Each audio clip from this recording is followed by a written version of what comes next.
Hello and welcome. Betsperts Golf, 153rd Open Championship, the Open.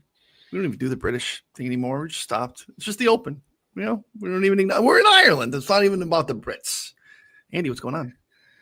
Oh, that's the biggest thing. And somebody made a nice chart for that once. There's the UK, there's Great Britain, there's Britain, there's, where does Wales belong?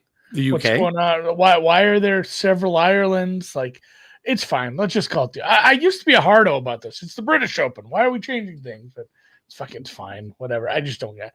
I've been afflicted by this general malaise as I age. I just don't want to fight stuff anymore. Whatever. Just call it whatever you want. It's a real thing, by the way, for the young. It's a real thing. It would take something very drastic to get me worked up anymore. Like, people are really worked up about this Grant Horvat thing. Both ways. And honestly, I think 90% of the people commenting don't have the whole story. It's probably not even like the Barracuda digging their heels in saying, you're not filming on the sacred grounds here in Truckee, California, where we've had this event for like 20 years. I don't know. It's probably something to do with the sponsors and the TV and the streaming. And they're like, hey, we're not so sure we can let someone do that. It's probably a lawyer in some room saying some shit. And I know they can find their way around it, but whatever. And honestly, Horvat he'd be playing for free. Guy ain't making the cut. Right. So I understand. Or not making money. At least he's not making money off the cut. That's what I'm saying. He's not going to make a video.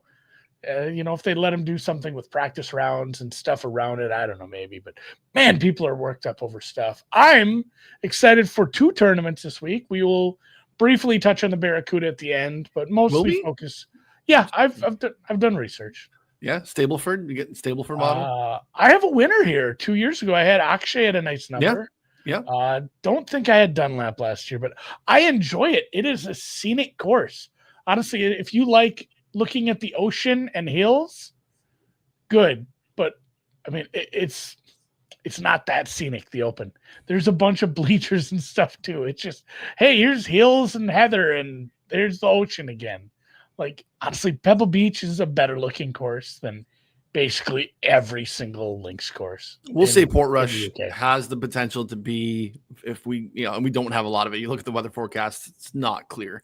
But if it holds up, it has more green than we would typically see, or less burnt orange and yellow. Yeah, there is that yellow tinge. And we're not talking about the just obnoxious bright yellow of the scoreboard, which I love. But yeah, Truckee is prettier.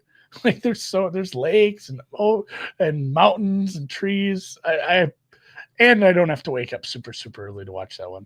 It's funny, actually. They're like 14 time zones apart, man. That's hyperbole, but that is the Pacific. So I mean, that's 3 more time zones than East Coast. So you're talking maybe 9 or 10 time zones difference. So you'll have a chance to watch both tournaments if you want. But yeah, we had the lead up last week. We had really not a ton in the way of weather to give us a good feel. People were complaining about Renaissance, or if you're watching Sky Sports, the Renaissance. The first time I heard that, and it's just how they say it. If you ever watch Conk on Life or any of that content, that's how they say it in the UK, Britain, England, Scotland, Northern Ireland, Wales. But it wasn't a great test for this if we do get the bad weather. Because we didn't get the wind. We just got links is weird because links is actually easy. You can end up in weird spots where you're playing above or below your feet because the fact that it just feels like they laid it on top of the existing ground. And here's a course. And sometimes you end up with bad lies because of that. And you have super tall, deep rough. But man, if you can hit the fairways and you're a bomber and it's not windy, it's not a big test for you. We've seen it was a massive test for Scotty, who I talked a little about that last week, said he struggled in the past at Opens and Genesis putting on the slower surfaces, and I didn't expect him to be that bad. Like he really did give up a lot. It's like old school Scotty, but everywhere. Like 3 years ago or whenever, when it's like, hey, this guy's good. Can you imagine if he putts? And then they give him a mallet. Thanks, Rory. And then he goes a bunch. And now I looked it up. He's gaining over like a big sample. Not a lot. No, he is. He's gaining like 0.07 strokes, which is above average. And we always said that if Scotty could be above average, he's going to win so many tournaments. And he has. And if you go look, and it's a small sample size, but I did again, the last 16 rounds that he played all 4 in both Opens, both Scottish Opens. He's losing like 0.6 on the greens. It's not a massive difference, but it's very sporadic too. If you look at it, he has like, I gained 3, I lost 4. Like it is all over the place. He is much more sporadic on these slow greens. And I think that's what might set some of these guys apart. That we saw that last week too, where it's like, man, some of these guys just don't get here enough, don't practice enough on these, and they're having trouble reading these. So hopefully we have that. We have the weather, and it's a tougher course than Renaissance. So naturally it should be a damn good time. Yeah, I mean, props to Goddard up for holding on. Thought that was super impressive. It was a solid leaderboard. Like, really was a good leaderboard. Outside of like, just in terms of, we don't see a lot of like Marco Pang, but like that kid Hung too. Another like, man, bombs. He popped in some models, and I remember looking at him like, well, I can't bet Marco Pang. I don't know who the hell this guy is, and I was having some hard FOMO on Sunday. Like, oh no, it's that guy. I didn't even know how to say his name. Yeah, I was saying Pangy when I was looking at it. We don't know. Computer. Yeah, So Cotter, glad he didn't win. That's a good win for him. But yeah, I don't think, and I did a video on our Twitter account yesterday, and I think you kind of roll into a really interesting point in terms of handicapping this week. And look, we have access to the PGA Tour data, and we just don't see a lot of links golf. And even when we do, there are very few tests that are actually really resembling what I think typical links golf is. And really, Portrush feels like a unique Rhoda course, right? Because to your point, it isn't a course that is laid, feels like it's laid on top of the ground, where you're going to have to like be rolling the ball on the ground into these pretty flat and large green surfaces. These are elevated. People that are on the ground say that's, significant when you get on the property and look at the elevation of the greens and how that sticks out. It's not going to be a spot where you're going to be, using the terrain to roll the ball up like we typically see in links golf. They're undulating greens. They are smaller. They're falling off into these hollows of, some sort of gnarly local native grass and some shaved runoffs. It is very unique. It does feel more like PGA Tour golf in terms of flighted approach shots than what you typically can see if you're in the rough. If you missed a fairway off the tee, you're like, okay, well, I can get solid contact on this. I'm not going to be able to hold it if I flight it, but I'm just going to run it up there because I know that I can take a little bit off and it's going to roll up there. Right. And that's where some of the links experience really comes into play, because those are not shots that the, PGA Tour guys get all the time. But I don't think those are going to be in play this week. So I did a little video kind of looking at some courses that I think are maybe comp courses and see who's played well on those, versus really relying on kind of noisy, small sample links data that I don't think is super relevant to the week. So that's kind of a unique way that I'm handicapping the week. I don't know if that's unique. I don't know if that's becoming the norm, but it is a unique link style course. Links, because again, it's on the coast and, weather's going to be a problem. Yeah. And I did look at that similar to last week. I pulled up links and hybrid links. You're going to pull in some Pebble Beach and whatnot. Sure. And, it is kind of the usual suspects, and it's heavily, there's a bunch of Euros that are good. Weird. You do see some of these guys that, they play on the PGA Tour and they play a bunch of PGA events, but they split their time a little more than, your household name guys. And some of them were splitting their time like 80-20, in years past. Yes, fewer of those guys for sure. Yeah, there are fewer, because if you're good enough to make the money and and make the cut and qualify, and you're not grinding like Mondays for these PGA events. You want to play the PGA events. The money is just so much bigger, especially now after they threw in the elevated events and whatnot. So you see fewer and fewer of those, but some of these guys who, and not strictly just Europeans, so you're talking Ryan Fox, somebody that came up when I was doing research, a New Zealander, but played a bunch of time on the DP tour. I didn't realize how old he was. He's 38. He's still got it. But, you see a lot of these guys who did play a lot of links golf because there's a bunch of stops that are end to end, and they end up in the UK when you're playing on the DP tour. So some of these guys that just strictly make their money over in America, they're going to be at a little bit of a disadvantage when it comes to playing here. Although sometimes it's super unpredictable because when it comes to this, if the wind doesn't kick up and the weather's fine, it's kind of straightforward. Like Morikawa that year, he's like he was complaining. Was he complaining of the Scottish? Was that what it was? Where he was like he didn't like the feel of the earth when he was hitting his irons. He wins the next week. Yeah, he's just like, I don't know about this. He's like, I got to get used to this. This is a weird feel for me. Everything feels weird. Then he goes out and wins next week. Yeah, I mean, we have that sort of stuff all the time. I mean, Jesus Christ, you guys see the leaderboard at the ISCO? Like interesting leaderboard, interesting Sunday. Well, William Mout finished 10 under. He was 9 under on Sunday. I don't know if I've ever seen something like that. That is a very wild looking scoreboard. So shit happens. Golf's weird, honestly. And this was my sneaky pick. You know who we don't like to bet? Like no one's gonna want to bet. A Goddard up the week after he wins. No one's gonna want to bet. No, you never want to bet the guy who won last week, and you never want to bet the guy who won this last year. And I think Shane Lowry falls into that by association because of what he did here in 19. I believe I got the year right. It's like the gift where it's like the bell curve. Yeah. Because I do think there's going to be some folks that believe the sentiment that you're saying that I'm just not going back to Shane Lowry. It feels too obvious. He won here last year.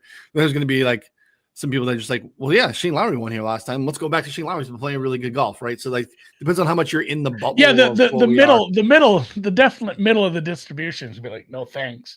But it's going to be absolute idiots who bet 4 times a year. Like, oh, Shane Lowry, 30 to 1. He's literally won here, guys. 30 to 1. It pays $300 on my $10 bet, guys. Like, your uncle's making that bet. But I think, I don't know. I think it's kind of a sneaky pick too, just kind of looking at his numbers. And outside of that, I don't have a lot this week yet. I need to be talked into some stuff. And just like a lot of people that we've seen, we're pumping our brakes because the weather is looking unpredictable. It's like that saying about literally every geographical location on Earth. Boy, if you don't like the weather here in this place where I live, just wait 10 minutes. And I mean, more so because you have coastal location. But right now, it's looking kind of gross Thursday afternoon. So it looks like the worst of it. Put it up on the screen here on YouTube. If you're listening podcast form, we appreciate that. Betsperts Golf on YouTube. We do a lot of screen sharing, so that's a great place for you to come. It's going to be cool. It's going to be wet, and it's going to be windy to varying degrees. Looks like the most wind in terms of like max gust comes later in the day on Thursday. Again, this looks different than it did on Monday. So you take this with a grain of salt. We are on the northern tip of Northern Ireland. These things can change pretty drastically and pretty quickly. We saw that last week in Scotland, where we thought we had some pretty good weather intel, and then things shifted pretty drastically. So making like really concrete decisions based off of a wave advantage on a Tuesday morning, I would just be careful with it. I think it's still maybe a little bit early. I wouldn't let it talk you off of a guy that you really like or into someone that you weren't into, I guess would be my thoughts. So, the weekend, more of the same. Again, the wind gusts don't get quite as high until late Sunday. So maybe we get a little bit of drama, but you can see there is, a little bit of rain throughout. And, we're looking at high 50s, basically low 60s It's cool. It's what I think we typically see Open Championship wise. So, again, moving target right now. This is where we're at currently. I would say slight AM PM wave advantage Thursday, Friday, but again, I would be very, very careful in terms of locking in on that because it moves. Yeah, and I don't know. Maybe this is anecdotal, and I don't have real data to prove this, but it feels like this is more of a let them play kind of event when it rains and it's windy, where the horn is a little slower because it's just always going to be. So, sure. I looked at that a little. What happens if it's just like, hey, it's dumping and, it's sopping wet out here. What happens to that wave advantage? Because then your PM guys get AM and then do they go right back out? Is it a quick boomerang around for basically 36 holes for some of these guys on Friday, which I don't know. Everybody loves that either. So yeah, it doesn't look like we have a dumping situation, right? It looks smallish in terms of, amount of precipitation here. Yeah. If it's just going to be drizzling and windy, they'll play. Yeah. So it does feel like, especially, the only other thing I would push back a little bit on is the PM guys. If they play well just grind it out in the rain and play okay in the wind, it's going to be a nice soft course in the morning. Yeah. Granted, I don't know that it dries out a ton in the afternoon and it's that much tougher though. So probably an AM PM wave advantage for right now. Yeah, I mean, you make the same case for, Friday afternoon when the wind slows down and there's no more rain, right? There's this little pocket like right in here that can be like, oh, that's pretty nice, 10 to 1, that little stretch. And another thing that's interesting, again, to your point, storm cells in the stateside, we can be like, oh, look, that's passing. But this is just kind of the weather in Northern Ireland at this time of year. It's not like we need to sit this one out because it's going to pass. It's like, no, it's just kind of going to be raining a little bit all day. But also everyone goes off on one. There are no split tees. So you can have more of a drastic wave advantage because it's not the tee times are spread out. Yeah. Yeah. I mean, golf is on all day, especially Thursday, Friday, because there's got a lot of golfers, 156 guys to get through when you're not splitting off of 10, just all these groups kind of independently of each other, keep it rolling out. So tee times are out. Oh, hi, Dustin Johnson. So again, you can see we got guys going out, again, these are local times, guys going out all the way at, 4:16, last tee time out, and your first group is going off at 6:35 in the morning, right? You're just 9-minute intervals all damn day, for the course of literally 10 hours. So, that's why you can have some pretty drastic advantages or disadvantages if you're on the wrong side of the weather. So it does matter. I'm just not quite sure that it matters quite yet. So, these are out. Yeah. So it's just interesting to take a look at. So I'm with you. I made a couple bets. I got in on a couple of things early over the weekend and numbers I thought maybe at least wouldn't be getting larger and made one bet yesterday. But I'm still, I think I kind of have it narrowed down. I have a couple of longer shots that I think I'm going to sprinkle in some each ways. Again, real big numbers. And I'm kind of, in terms of the meat and potatoes, I'm trying to decide one guy at the top or two guys that are a little bit further down because it's going to be, one or the other. I don't have all the allocated funds to do all of it. So it's either going to be kind of a shot closer to the top or adding two other guys. So interested to see what your thoughts are. Again, you haven't made any bets, but you built a model. It sounds like you're swimming around a Goddard up Lowry card to start here, just to kind of. I don't know about Goddard up, but yes. Oh man, somebody had Hideki on the card. So Nick's asking a couple questions in the chat. We'll get to right now. Yep. It is such a big number, and Hideki is traditionally doesn't have to be informed guy. He's a major winner, and he is a good player. I need to dig in on him a little. I want to look at him in the wind a little. I want to look at how he's done on some of these slower greens putting because he has a big sample size, over here. A couple things I need to dig in, but it's on the radar because, man, he is he is massive. And I don't think it's like a Max Homa thing where the aberration was actually the good play. Like, I think Homa's just cooked. I think I don't know. I think he's done this before. This happens. I think he'll be fine. I just don't think it's ever going to be like Max Homa's winning a major. That's fair. I think he's a solid second, third tier guy, and that's his ceiling. But Hideki should be fine, man. It's an egregious price on Hideki. I think it is a slam dunk process bet to bet Hideki Matsuyama at triple digits. It's the bet that I made yesterday. It's the only other one that I've made. I took it.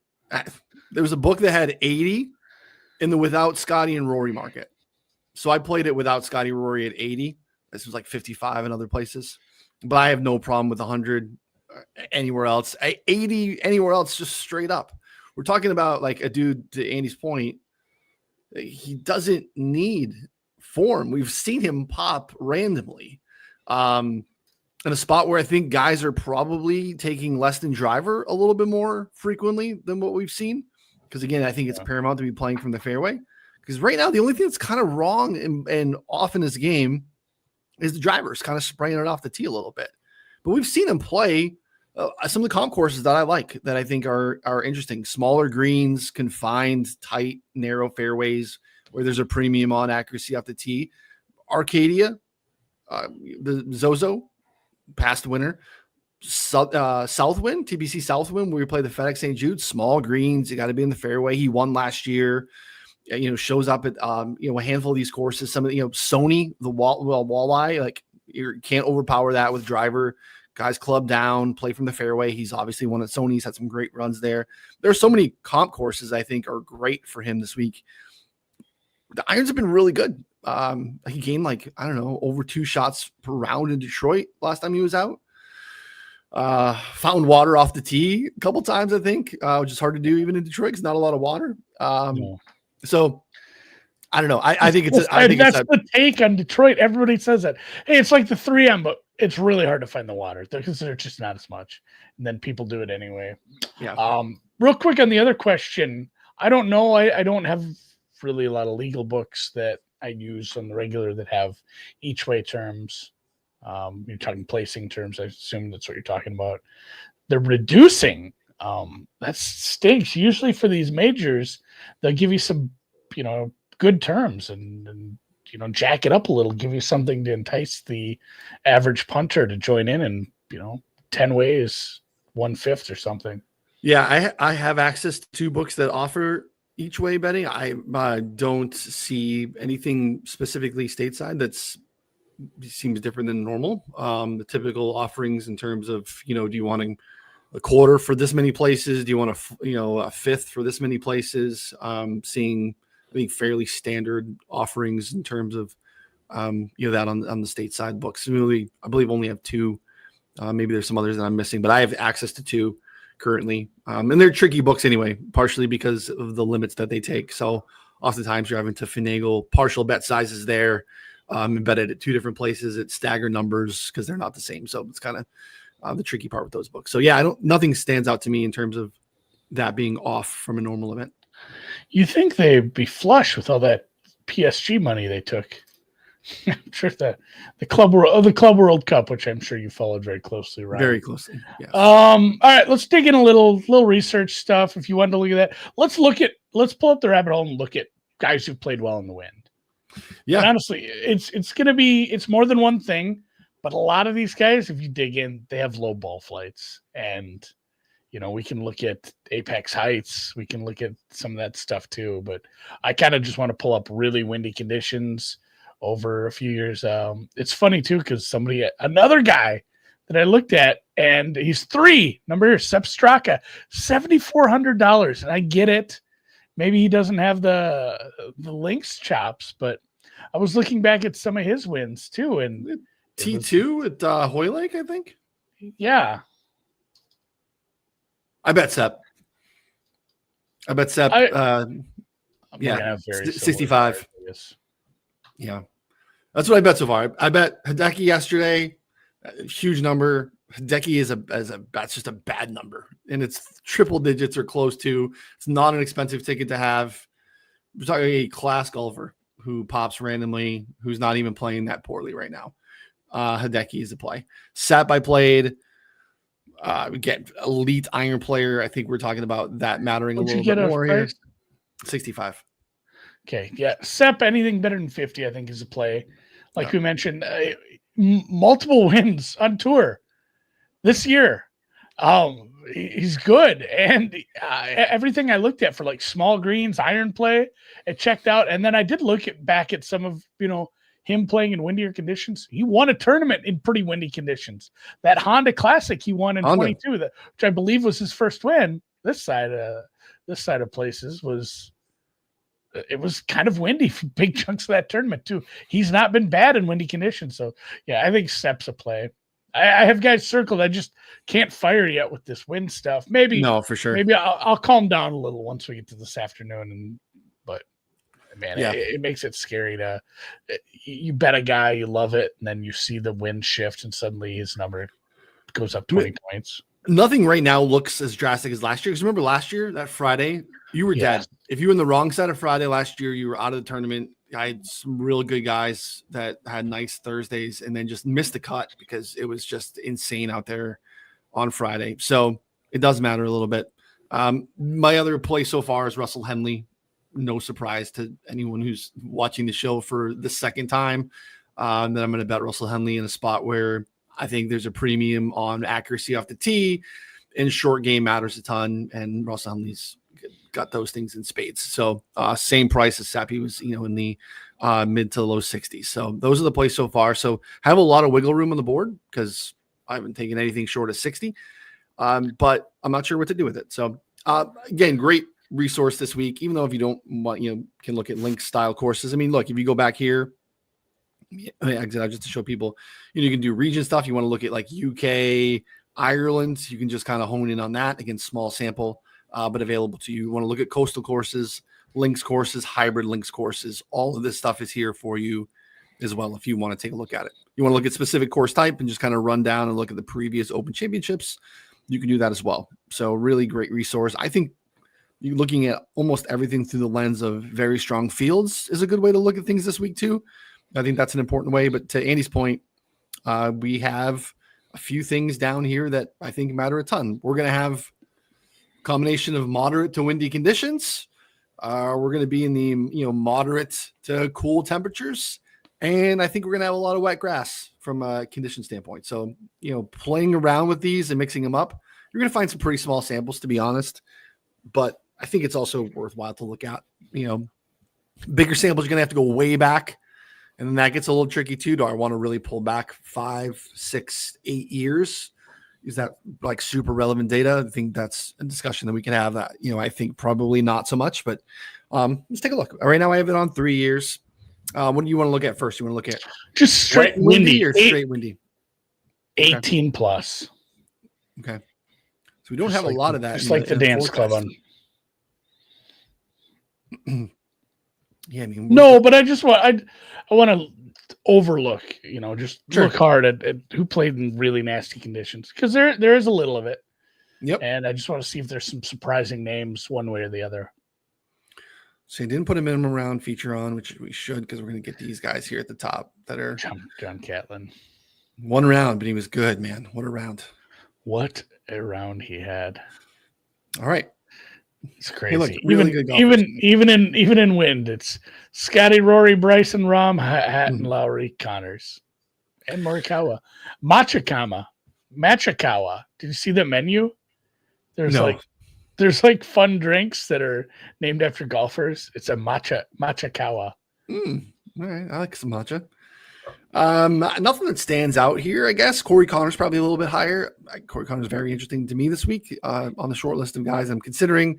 There's some folks, there's multiple people in Discord that are on Jason Day this week. Pretty nice Open Championship history. Neiman, small sample, 9 rounds. Foxy, decent links history. To your point, he's played a lot of DP World Tour golf. Nikolai, Ben On, Bud Cauley, Wyndham Clark, Cantley, Hoagie, Phil, small sample, and Tommy Ladd. Hideki right off the cuff of guys that have gained at least a stroke in these windier conditions here of the past, again, 3 years, windy conditions, 18 plus. And again, we don't have a huge sample of that, again, currently in the forecast. So I don't want to overstate the forecast, but it's going to be consistently blowing, and that's what to expect. But hey, Scotty, not a lot of Euro UK golf, but it wins a lot of wind in Texas. So think about the difference between you and the best golfer in the world. No, think about you and the difference between you and the best golfer that you've played with. Like someone who is also really put in the time, and they're pert near scratch. Everybody who plays a bunch knows somebody who's like way better than them. And the big difference between you and him, like he can hit different shots. Like me, I have one shot. I'm praying that it hits the middle of my club face and goes in the direction I'm hitting the ball. I'm not hitting a fade. I'm not hitting a draw, not on purpose. I'm certainly not doing anything with spin, not on purpose. I'm just not there in my career. I'm a very casual 10 rounds a year, have fun, go play with my kid kind of golfer. Once you get to a certain point, you're hitting different types of shots, shaping shots.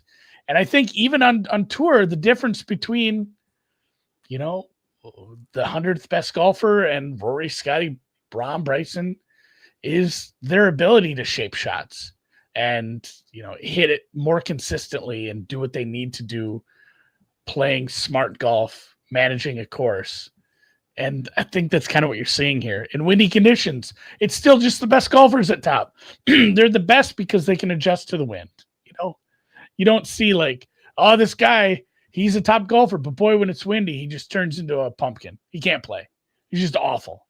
It's like, no, they can do things. They can lower their ball flight. And I know that's a little tougher because if you're used to hitting certain, if your apex is your apex and your launch angle is your launch angle, it's maybe harder for you to adjust with your caddy mid-round and say, we're hitting everything lower now, and we have to guess how far this is going.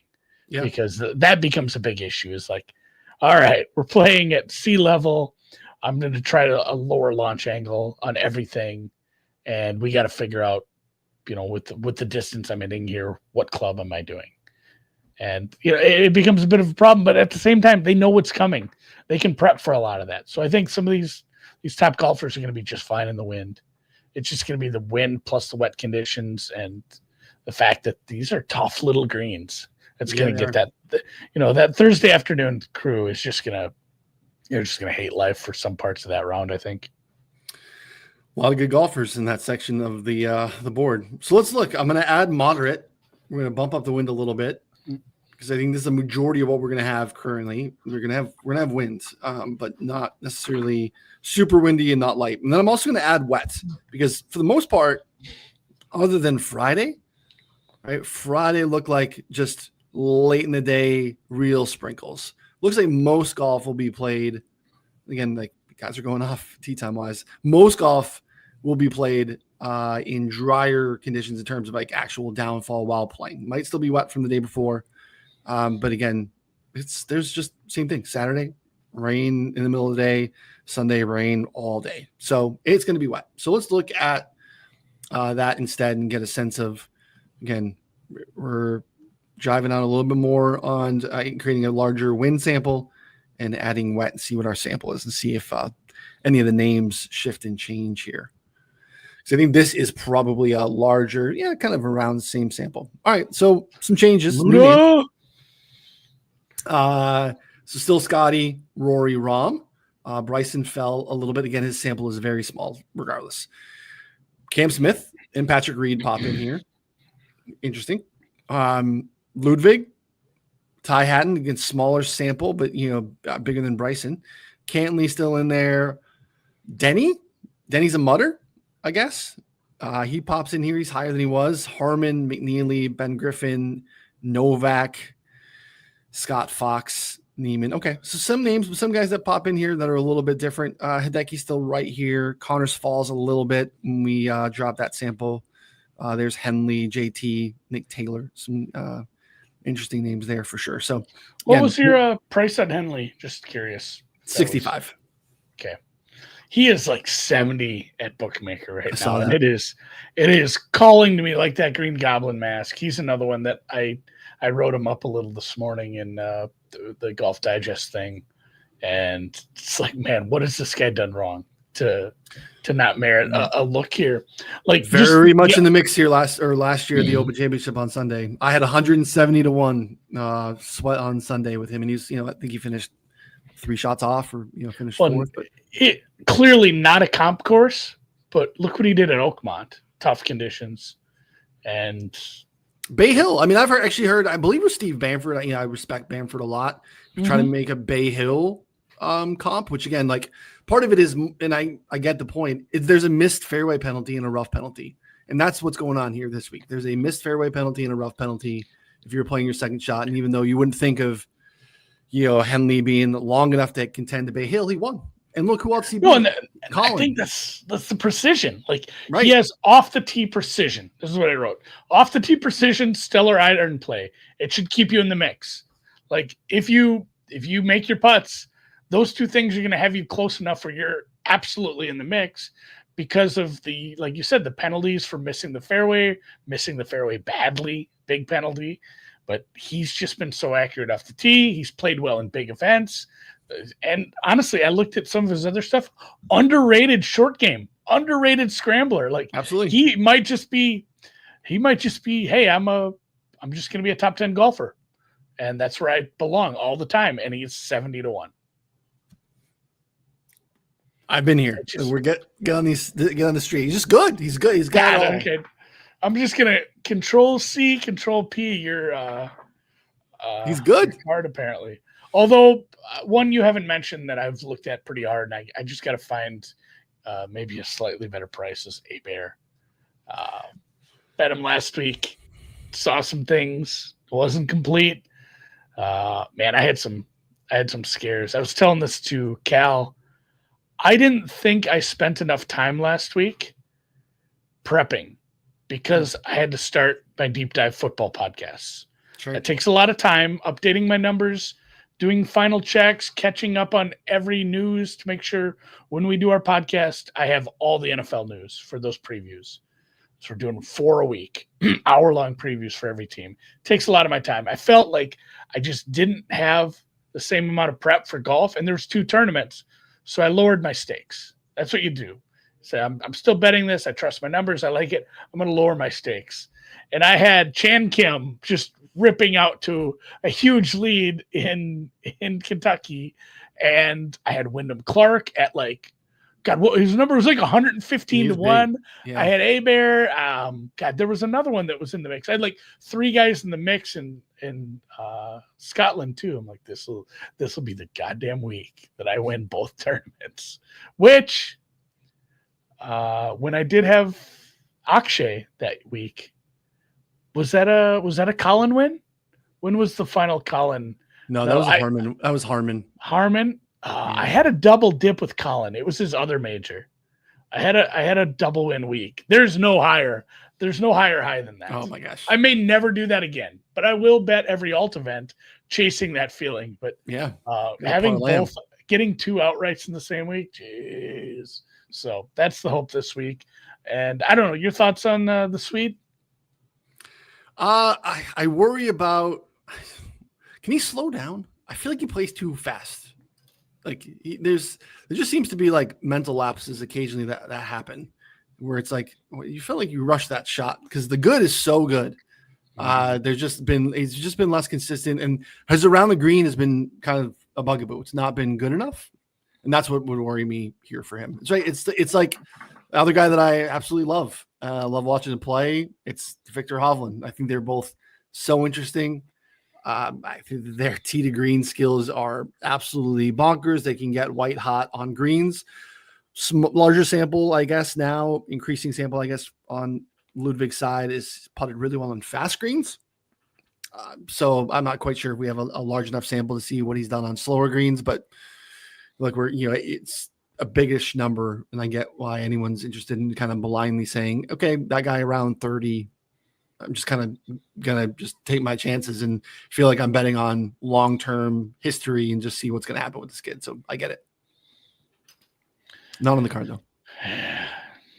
That is the thing that's the thing that's scared me away a little. I'm just thinking about the 17th or 18th hole at Augusta. I'm thinking about moments last week. I'm thinking about moments at other majors this year where it's clearly been like, what is your caddy telling you to do here with this chip? What are we thinking? How is that the plan? That's the slowdown piece to me. Like give it another look. You bump and run it onto the other side of the green. Like, what was that ever a thought? Let's look at some of his numbers here real quick because we had this split open, I wanted to look at it. We're still in the windy moderate with wet conditions. Distance from the edge of the fairway in the sample, sitting nicely at the top is Russell Henley. Again, Hatton here, good total driver. Here's more Patrick Reed, Glover, Rye, Siwoo, Rahm from an elite standpoint. Like that's really nice to see. And then Colin Morikawa. That's your top 10 distance from the edge of the fairway, in wind, in wet. And again, just controlling the golf ball off the tee is going to be a huge, huge, huge piece of the week. So let's look into some Ludwig stuff here. Let's reset this. Let me go to his player page, get a sense of what's going on. It's around the green in general can be a little noisy. So, but we just have a large enough sample of him just kind of struggling here. Let's see if we go, last calendar year, back it out a little bit. Putting back it out. This is not fantastic. Nothing too bad here. Better long iron player, but you could have some long irons here for sure. But I mean, it's small sample, not really good. Larger sample, just kind of meh. But you can see the Travelers was a problem. U.S. Open was a problem. Canada was a problem. Just kind of bleeding out for the most part. And the putter's been, I don't know, hit or miss after, it's kind of putting really well. Last year, I guess, you could see more spiked, big green numbers here, faster greens. I'm not sure what the Travelers stimp typically is, but, Genesis putted well last year. What did he do this week? Oh, so he seems to like these slower greens, couple of years at the Genesis, and he gained significant strokes. For me, it's the around the green play, but he's he goes and wins his first of many. It would surprise no one. Yeah, it's probably a stay away. It sucks because I don't really like anybody on top. I know. I did make a case that I think Rory's price is off compared to Scotty. Just considering what I just saw with my freaking eyeballs on those greens last week from Scotty, that he's that short against a full field. I know he can probably wreck the rest of this course. He's going to ball strike it great. But, man, I think Rory's a little long, and he looked a lot more focused. He's talked about how he's focused on this event. And I think his little post-Masters lapse is over. So I think those two prices are a little wrong. And I may third straight time I play Rory-Scotty matchup because it's going to be the wrong price again. Yeah, it'll be plus on the Rory side. I think. I'm less plus 125. Okay, I'll take that. Yeah. Let's see. We're backing out. Let's look at. I'm looking last 3 years slow greens. Let's see who's been again the best in this. I'm gonna get smaller sample. Daniel Brown, popped last year. Nice little DP World Tour.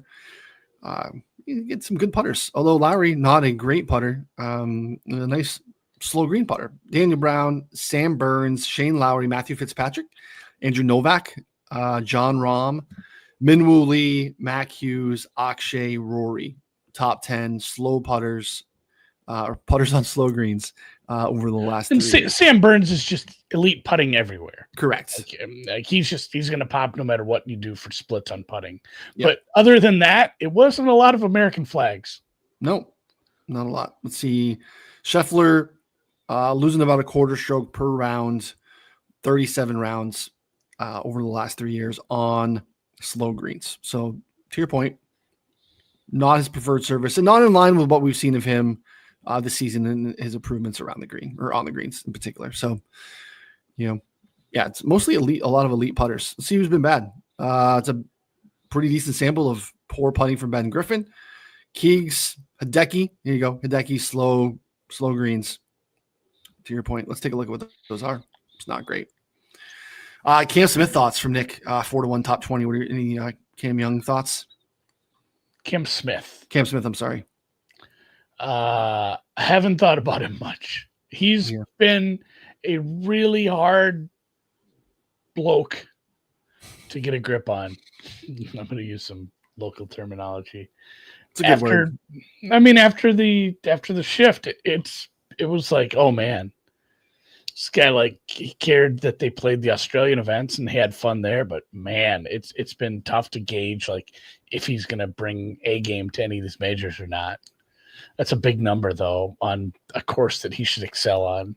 That's the thing. Should he though? I don't know that I'm thinking of standard link style course where he's going to be able to be super creative. I mean, his around the green game is insane. He's got a club down off the tee. But again, you could sell me on Sawgrass being an interesting comp course because again, missed fairway penalty. You kind of need the whole bag. I don't know. He burned me. It felt like, and he's just a grinder too. You've seen it multiple times at Augusta.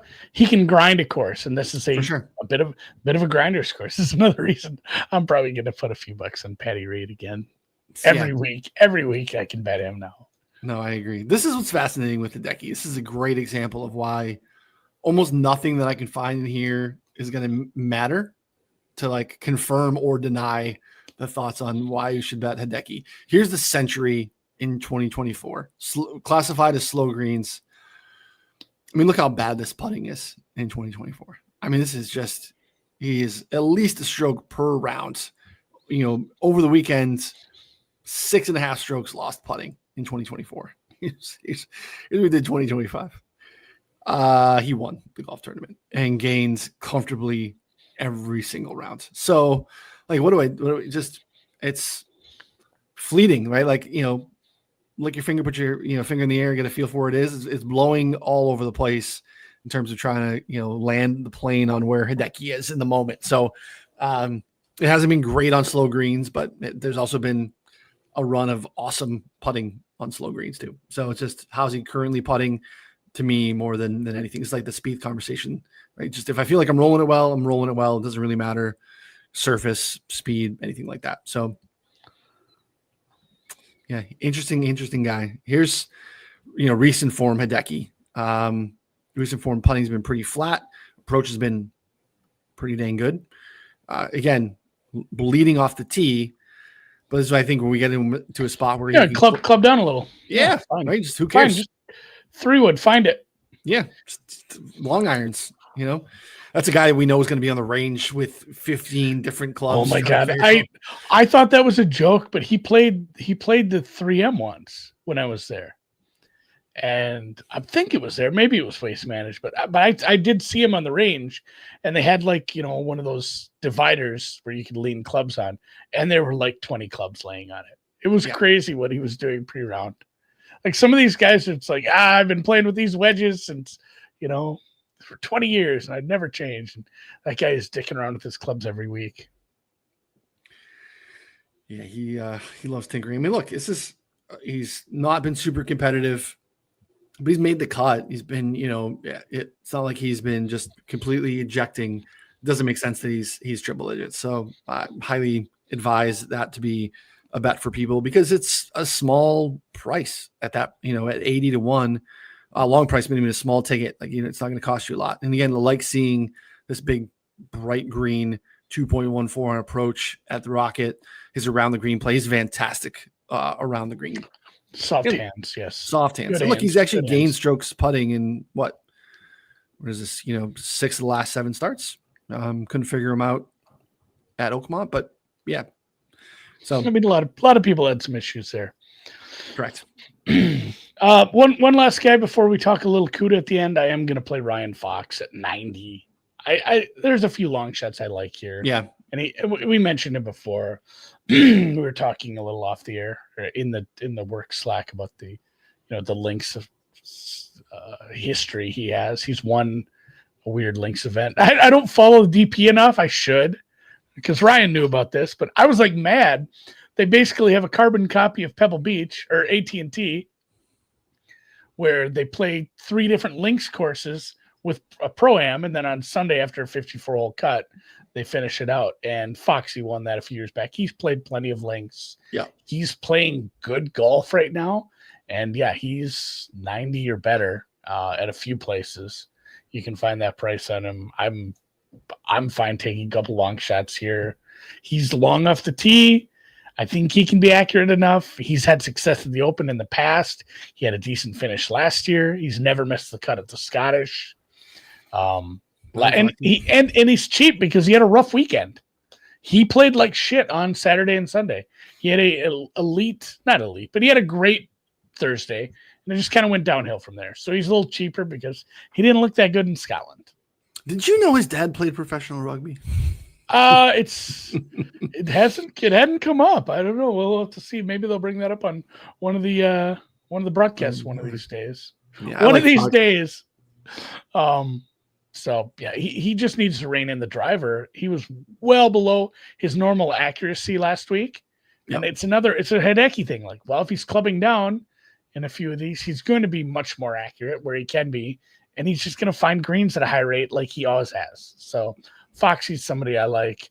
What does your card look like for the Barracuda?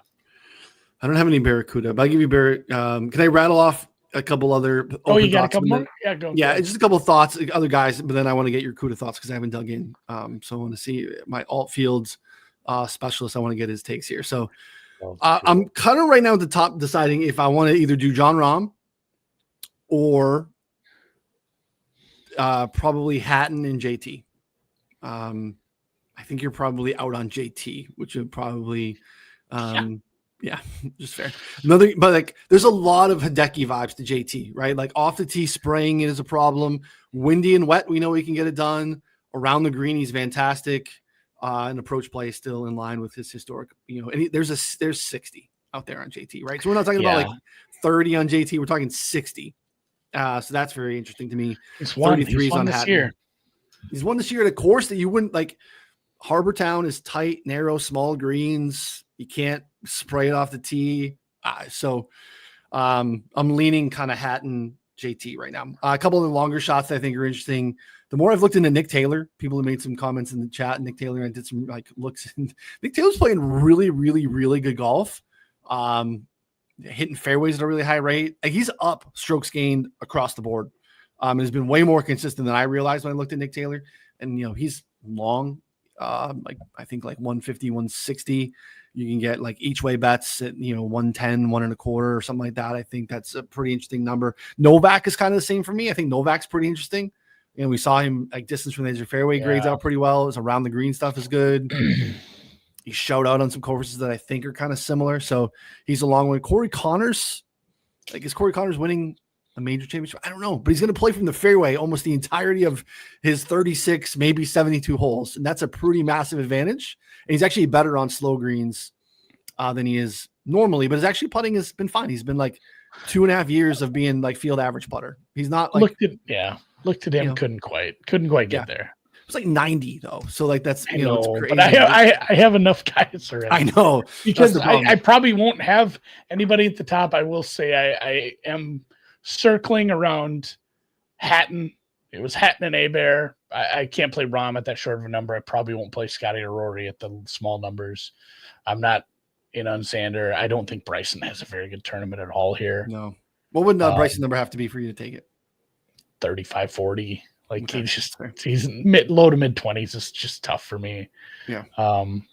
Bobby Mack, a little enticing, but I think I like Hatton a little better. So of that, Abear, Xander, Hatton, Bobby Mack, Hovland, Morikawa, Fleetwood, it's going to be like Lowry and probably Hatton for me in that spot. Yeah. And then I'll take Sepp, Hideki, Ryan Fox, Robbie Henley. Like my card's just huge already. It's huge. I want to give you one more bet, not a winner. because this guy's not winning. He's like 300 to 1. You can get him even bigger. But a DP World Tour guy gave us on a Mayo show us, so I have to share it with my audience before that comes out there.